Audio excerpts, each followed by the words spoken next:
Welcome to Nerd Wars, and you guessed it, Elon Musk has really kicked off Gamergate 2. It's here. We're done debating it at this point. Gamergate 2 is here. And Elon Musk's response is, wow. And this is thanks to James Lindsay and also the Quartering and others, former executive and developer at Blizzard, Mark Kern at Grums. He just goes ahead and explains ESG and all the diversity and consultants and all that stuff, where that comes from. And below that, the plot appears to thicken. Why is DHS getting involved in this? DHS, the Department of Homeland Security? What? Take this? Responding to Gamergate 2? What? Grums replies, thanks for the retweet of this issue, Elon. DEI is all over AAA games now, and so many of my developer friends are miserable. It's coming from the top. But before we get into take this and all that craziness, Libs of TikTok is getting in on this. This is Danny Lalonde, a non-binary game developer. She was hired by Cliffhanger developers to create a game based on Marvel's Black Panther. She says she doesn't hire white people because they're unsafe and it's hard to work with them, and only hires people of color. That's racist! And Elon Musk says, exclamation point. Kind of already spoiled the rest of the video from Lyle 15. Department of Homeland Security funded Take This just put out a document demanding that game companies denounce Gamergate 2. Okay, now shit's going to hit the fan. We are in Gamergate 2. There we go. It's a thing. No more debating.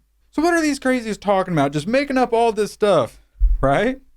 Right? It's all just made up. One giant conspiracy? DHS to spend almost $700K investigating radicalization in gaming. From Vice. You're still around? The money is going to a joint venture between the Middlebury Institute Center on Terrorism's Extremisms and Counterterrorisms. Take This, which is a nonprofit specializing in mental health and video gaming, and Logically, a company attempting to solve the problem of bad online behavior at scale. Alright. Oh wait, is this something new? Here, Call of Duty creator Dave Anthony, then a senior fellow at Atlantic Council, gives remarks on their September 2020 plan to shift DHS from terrorisms to censoring mis/disinformation online. He suggests Trump's 2016 election was a Pearl Harbor event DHS should be redesigned to stop. This always comes back to politics.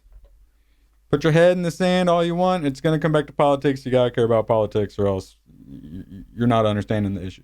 Google co-founder came out after the Trump election and was all like, all hands on meeting. We can't let this happen again. That's what this stuff is actually about. As an immigrant and a refugee, I certainly find this election deeply offensive, and I know many of you do too. The feds are coming for extremes, extreme gamers, X games. Do you have a lowercase x, uppercase x at the beginning of your name, and then at the end, an uppercase and then lowercase x? FBI and DHS are looking for you. From the U.S. Government Accountability Office, countering violent extremisms, FBI and DHS need strategies and goals for sharing threat information with social media and gaming companies. Because as we're told, gamers are incredibly bad people. The whole video game industry really loves to continue telling them that for years now. Now we got Gamergate 2. So this report's just about ways that domestic violent extremisms use online platforms. It's everything you would expect it to be. Oh, they get them into their secret social media platforms. Some experts we spoke with explain that violent extremisms use online gaming platforms to engage with and befriend other gamers. When they're talking about pipelines and stuff like that, when they're blaming like Pewdie pipelines and stuff like that, it's all about online censorship and getting rid of anonymity. Digital IDs and that sort of fun stuff. Machine learning tools. Officials from all 5 companies told us they use machine learning tools to scan content and either automatically remove content violating their policies or flag potentially violating content for further review by human moderators. Oh boy, do I have some headlines for the documentary. Ubisoft working with UK police to go after gamers and stuff. It's not about us like making fun of Zoe Quinn and them having to stop our evil harassment campaign that is us getting harassed mostly. No, they really want like AI monitoring every single thing that's said ever. So we can be flagged for potentially violating content for further review.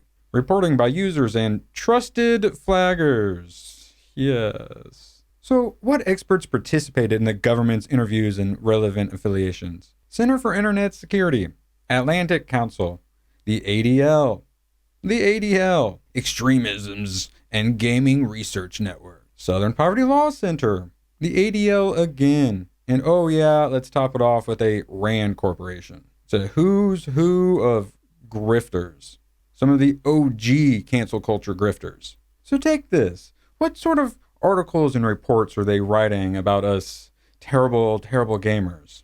Using our tax dollars. Empowering the gaming industry. Strategies for addressing hate, harassment, and extremisms in online communities. Report highlights. These behaviors have real-world impacts for players, such as psychological distress and all it comes to the mental health. Stop bullying and harassing them. If it weren't for you, they'd be happy. No, they are crazy people. They're never going to be happy. And studios such as a reduction in player base and revenue. Have you heard of Helldivers 2? Players agree that studios and their moderators are responsible for creating and maintaining safe spaces. That's what this is about, the safe spaces, where you're not allowed to criticize the message. Industry professionals, such as I've listed, reported they had little confidence that the industry has the tools needed to address these concerns. So you better give us money and we'll address them for you, or else. Risk management. Hire us, and we won't send the mobs after you. Gaming communities are interconnected across studios, and as such, the most effective solutions will likely be cross-studio collaborations. We need to be in everything. Because bullying. Community-based, proactive efforts, thought crimes, are of particular interest as they are designed to reduce the prevalence of disruptive actions, rather than simply reacting once the harm has been caused. Thought crime. What else does take this talk about? Combating extremisms in video games. Blah, blah, blah. Gamers are terrorists, but don't worry about what happens on Facebook with all their CP, we'll say. The 3 toolboxes will be designed to support trust and safety, game designers, and public/legislative efforts. 1. Methods for scaled extremisms detection in games. This work is made possible by a grant from the Department of Homeland Security. Studio participation in community resilience research. Take This is currently partnered with Middlebury Center on Tourism and Logically AI, who we'll be getting to shortly, to research the ways in which extremisms exploit digital game spaces. We're incredibly grateful that studios have made their commitment to being part of the solution, not only for their studios, but the industry as a whole. Clear, though, their participation in these focus groups. Who's included? Probably worth looking into some of these. I haven't had a chance, and a big welcome to our newest additions as of June 2023, Bungie, Super Woke Bungie, and wait, what's this? Silverstring Media? Oh my god. Oh my god. It's Gamergate 2. Elon's right. It's Gamergate 2. It's officially begun. Oh yeah, also this work is made possible by a grant from the Department of Homeland Security. From avoidance to action, a call for open dialogue on hate, harassments, and extremisms. This one's from a month ago. At this year's Ethical Games Conference, I assume a lot of women. Building communities resilient to hate, harassment, and you've all heard it, an interactive workshop for community trust and safety teams. Following participation in the workshop, participants will be able to describe the current landscape of hate. I gotta get this bigger. You people gotta see this. What is going on with these people? They've lost their damn minds. Describe the current landscape of hate, harassment, and blah, blah, blah within gaming spaces, including the prevalence of toxic gaming culture, poor history of moderation, and the role of humor, memes, and propaganda. I was pointing and laughing at you. That's all I wanted to do. I just wanted to laugh. I just wanted to laugh about some pronouns. That's all I wanted to do. Made possible by a grant from the Department of Homeland Security. Who would have guessed? Radicalization in games. A primer. We are pretty radical. In a recent study of adult gamers, 20% of participants reported being exposed to white supreme pizza content, while 47% of women, 44% of African Americans, and 37% of LGBTQMNOP plus players reported experiencing identity-based harassment. Sounds pretty based. Identity-based. It is important to understand that this study is not saying that video games cause violence, which is a long-held belief that is not supported by research. And then also, yes, all gamers are violent extremisms.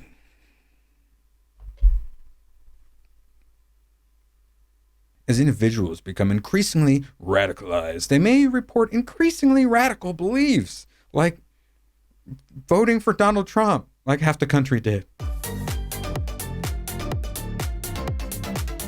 And may be more likely to engage in hate and harassment-related behaviors in game and game-adjacent environments.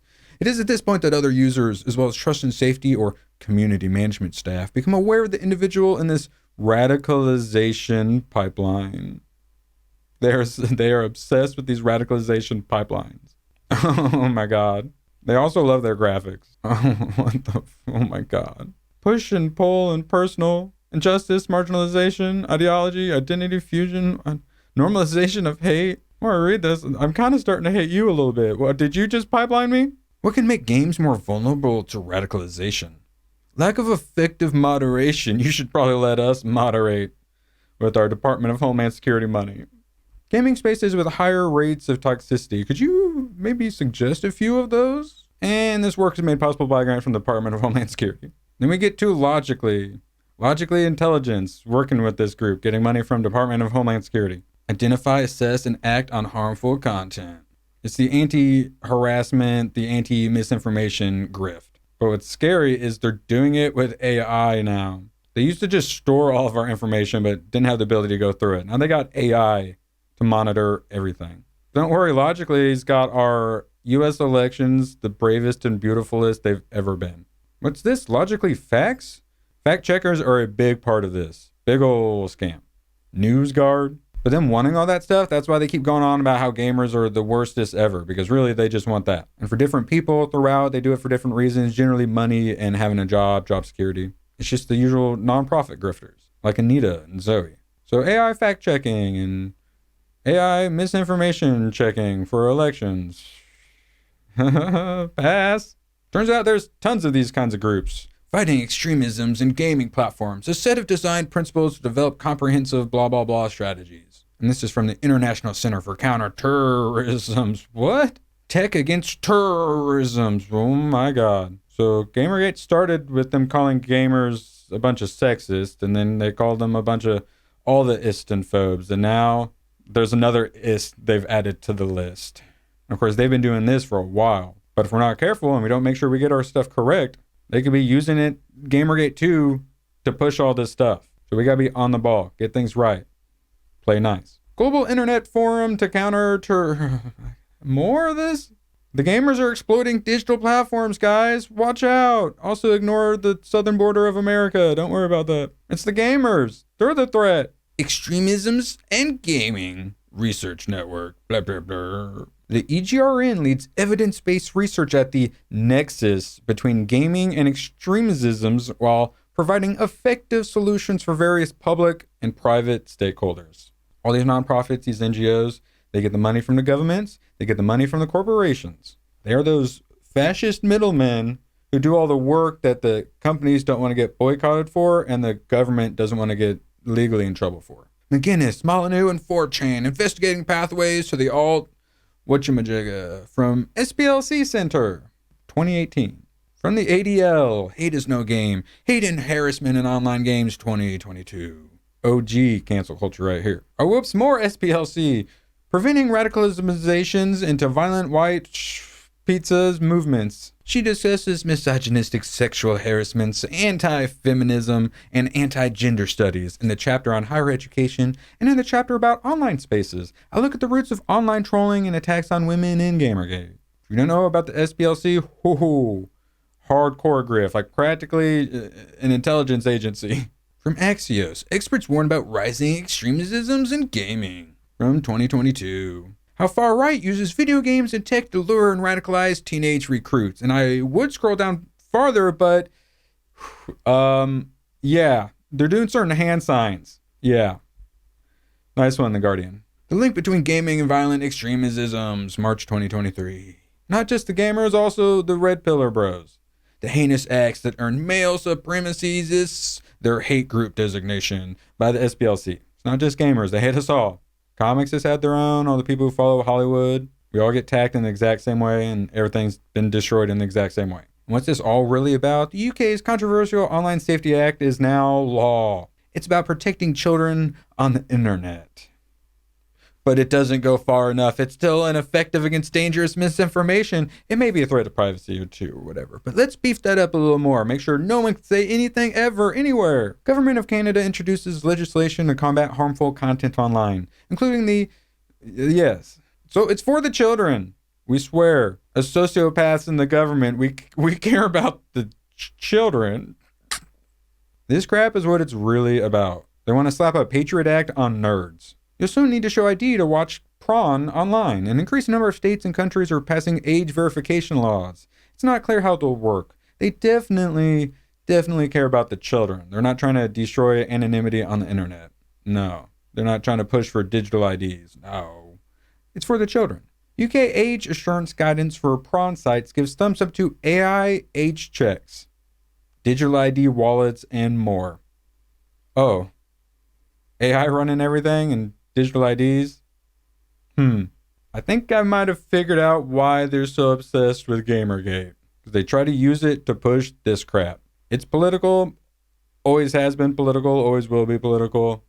As much as we want to just go into our escapism and ignore the political, sadly we have to pay attention to it, or else this happens. Now that Gamergate 2 is out in full force, what do you think is coming up next? I wasn't expecting Elon Musk to get in on this so soon. Any hot tips? Let me know. Till then, I'll be working on this story forever. Article and documentary out sometime. I thought it was 5 parts, now it's 6.